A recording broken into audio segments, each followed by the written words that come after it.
Hi guys, Chris Pulo Motovlog. Ato ang trip karon is manghinlo ta sa kabina kay padikit na mi sa Brazil. Baka naman. Oh, linis-linis lang konti, linis-linis. Let's go, let's go.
Patutungan, hindi na lang nakinig.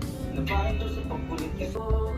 Ay sa'yo pa rin ako kahit pa.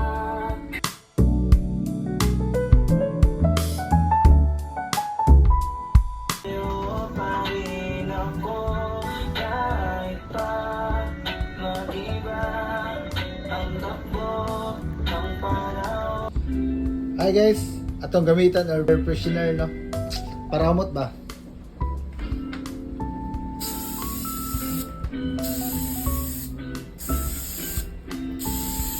Dami nang nangyari sa ating dalawa.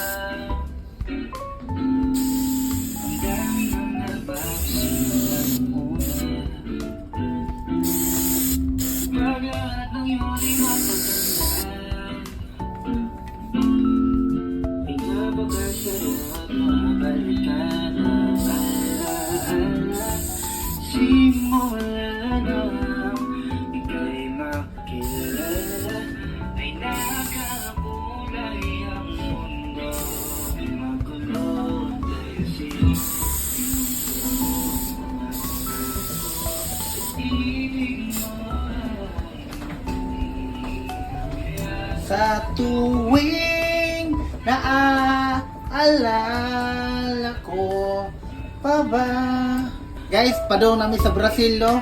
Abot ni ugma sa Kadlawon. So maghinlo na ta guys kay basin magperto namin karong Monday sa gabi daw. So guys, kay uma naman ta. Pauwi sa ta. Let's go guys, let's go. Happy Sunday everyone. Thank you. Hi guys. Bakit ang mga seaman ay naglilinis ng kabina pag sa Brazil ang biyahe? Ano kaya meron? Joke lang, joke lang. Ang nasa Brazil kasi may mga inspector dyan kaya medyo dapat malinis ang kabina. So naglilinis kami before dumikit sa puerto. So ang mga kasama ko rin ngayon naglilinis din. So may clip tayo konti. Ayo. Ay, sana all.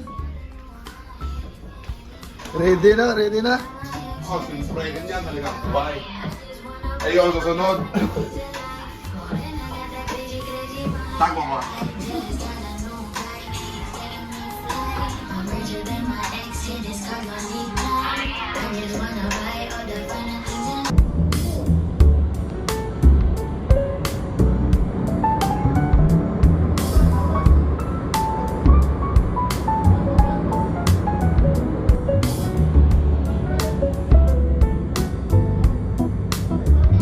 Hi guys, Chris Pulo Motovlog.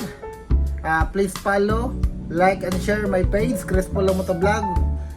Also my new account, Virador Auto Shop. Ako ang ibutang sa screen. Please follow also my YouTube, subscribe my YouTube channel. Guys, di kami sa Brazil no.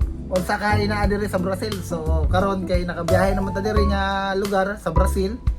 Ika-upat na nato nga biyahe. So karon ikalima guys nga biyahe pero ang atong ipaabot wala gyapon niabot. So ready na ta kay nanghinlo naman ta sa kabina. So if naay mag-inspection ready na ta, no? Bisag kinsay mo sulod sa kabina, ready na ta muna. Let's go guys. Ang mga kauban ako nang hinlo na pod. So magpaabot lang ta og unsay mo abot sa Brazil. Let's go. Thank you.